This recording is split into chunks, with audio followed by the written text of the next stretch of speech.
राघोपुर में। मानक जी, पहले तो मैं आपसे आग्रह करती हूं कि यहाँ आरजेडी के प्रवक्ता जो है वो बीच में नहीं बोलेंगे। मुझे पता है कि मैं जब बोलूंगी तो उनको बहुत दर्द होगा और बहुत चीखेंगे, वो बीच में नहीं बोलेंगे, मैं उम्मीद करती हूँ, जैसा कि मैं चुपचाप सुनी। राघोपुर की बात आप कर रहे हैं। अब राघोपुर की चर्चा तेजस्वी जी इसलिए कर रहे हैं कि थोड़ा एक वीडियो और आप देखिए। आप चले जाइए तेजस्वी जी के बड़े भाई तेज प्रताप यादव जी के फेसबुक ट्विटर के प्लेटफॉर्म पे। वो कह रहे हैं राघोपुर की जनता से कि देखिए आपका नेता आप तक नहीं पहुंचेगा क्योंकि आपका नेता नृत्य का आनंद ले रहा है, नाच रहा है, उसको अभी फुर्सत नहीं है। पहली बात। अब तेजस्वी जी को लगा कहीं मेरे ही बड़े भाई वहां चुनाव लड़ लिए मेरे खिलाफ, तो एक मुद्दा वहां से हट जाए, इसलिए उन्होंने तेजस्वी मोदी जी का नाम ले लिया। मोदी जी और नीतीश कुमार जी की फोबिया हो गई है।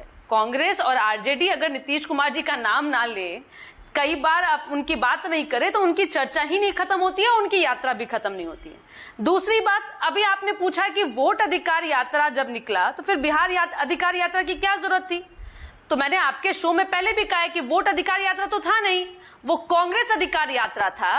कांग्रेस अपने अधिकार के लिए लड़ रही थी कि आरजेडी के लोग उनको अब पिछलग्गू बना के नहीं रखे, उनको फ्रंट सीट पे रखे। जैसा कि प्रेस कॉन्फ्रेंस में भी आपने देखा कि बहुत ही उम्मीद से तेजस्वी यादव जी देख रहे थे, राहुल गांधी जी के मुख को बहुत ही प्रेम पूर्वक निहार रहे थे कि अब तो मेरा नाम ले लीजिए, हमने तो सभा में आपका नाम ले लिया। और बहुत सुंदर दृश्य था कि 2025 के विधानसभा की तैयारी में 2029 के लोकसभा का नाम का घोषणा हो रहा था, लेकिन राहुल गांधी जी तो पहले ही तय कर चुके हैं कि भाई कांग्रेस अब पिछलग्गू पार्टी बन के। मैं मुझे पता था आप बीच में बोलेंगे, अब सुन लीजिए। हाँ, मुझे पता था कि दर्द होगा आपको और आप ऐसे ही चिल्लाएंगे। अब देखिए 2015 का कह रहे थे कि 2015 में हमने मोदी जी को हरा दिया। अरे खैर मनाइए कि नीतीश कुमार जी ने आपको साथ में ले लिया तो सत्ता में चले आए। ये लालटेन की लौ जो है बिहार की जनता ने 2005 में जो बुझाई थी वो दोबारा जलने वाली नहीं है। दूसरी बात, अब कहते हैं कि मोदी जी बार बार बिहार में आते हैं। बिहार क्यों आते हैं? अरे बिहार में मैं फिर कह रही हूं, बिहार से और बिहार के लोगों से इस कदर कांग्रेस के लोग और आरजेडी के लोग नफरत कर रहे हैं कि राजनीतिक निर्लजता की प्रकाष्ठा को पार कर रहे हैं। लगातार यहां आकर के मोदी जी की मां को गाली देना, कहीं और से बिहार के लोगों को गाली देना, चाहे आप बिहार को बीड़ी से आप तुलना कर देते हैं, कभी बिहार के लोगों को आप कह देते हैं कि तेलंगाना के लोग से भाई समझदार कम है बिहार के लोग। अरे लगातार बिहार को गाली दे रहे हैं, बिहार में आके गाली दे रहे हैं। अरे हमें तो शर्म आ रही है। अच्छा, राघोपुर में अनुप्रिया, राघोपुर में तेजस्वी को हराना संभव है क्या? अरे तो तेज प्रताप जी हरा देंगे, वो बहुत दूर जाने की जरूरत नहीं है, तो उनके बड़े भाई उनको चुनाव हरा रहे हैं। और देख लीजिए यही स्थिति होगा, क्योंकि देखिए आप परिवारवाद की राजनीति कीजिएगा तो परिवार में भी कलह होता है और परिवार का कलह तो नजर आ रहा है।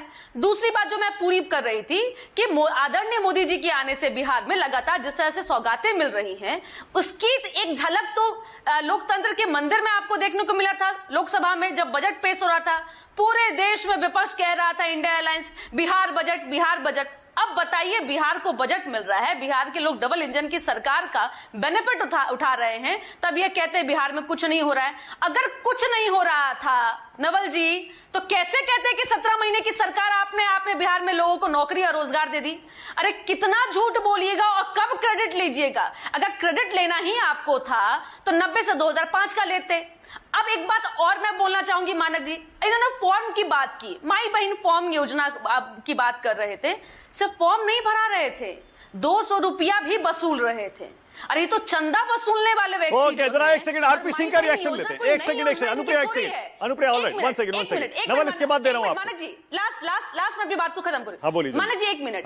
ये माई बहन योजना तो इनके परिवार में सदियों पुरानी है। जब आदरणीय लालू प्रसाद यादव जी जेल की यात्रा करने गए थे तो उन्होंने अपने सत्ता का स्थानांतरण किसको किया था? अपनी धर्मपत्नी को किया था।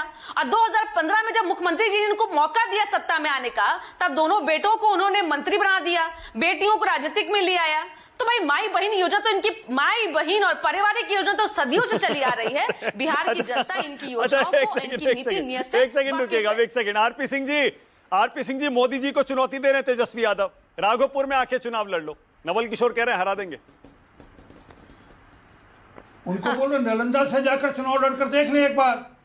दूध के दांत जो निकले अभी राजनीति में सबके सब ढह जाएंगे। कहाँ से? जो उनका भाई कह रहा है, वो जो अभी बहन कह रही है, सुन लीजिए। और जिनका नाम कट गया वो नाम जुड़वा ले।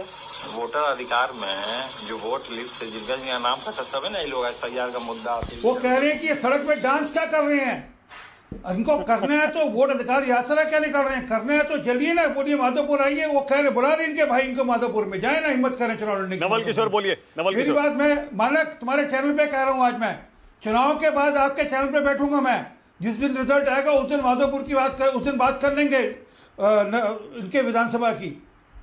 हाँ नवल किशोर बोलिए जल्दी, नवल किशोर।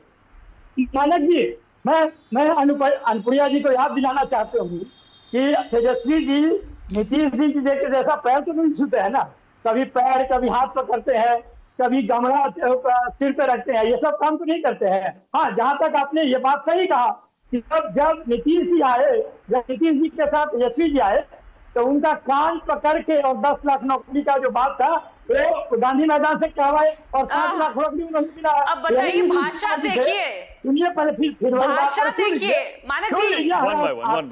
अरे भाषा देखिए। आप अभी बोल रही थी कि बीच में नहीं बोलना है, एक-एक अचानक कहां से आप बोलने लगी जी? जो ही नीतीश कुमार अरे नीतीश कुमार की भाषा पे बात कीजिए ना। अनुप्रिया जी सुन लीजिए, पहले उनके भाषा में बात कीजिए। वो कौन सी भाषा सदन के अंदर देते हैं, कौन सी भाषा का इस्तेमाल मंच पे करते हैं, आपको शर्म आएगी। अगर आप उसको याद भी करेंगे तो आपको शर्म आएगी। तेजस्वी जी तो मर्यादा पूर्ण भाषा का इस्तेमाल करते हैं, और उन्होंने कहा कि वही नीतीश कुमार जो मर्यादा विहीन मंच से कह रहे थे कि कहां से नौकरी देगा, क्या आपके बाप के यहाँ से पैसा देगा, इनसे नौकरी दिलवाई।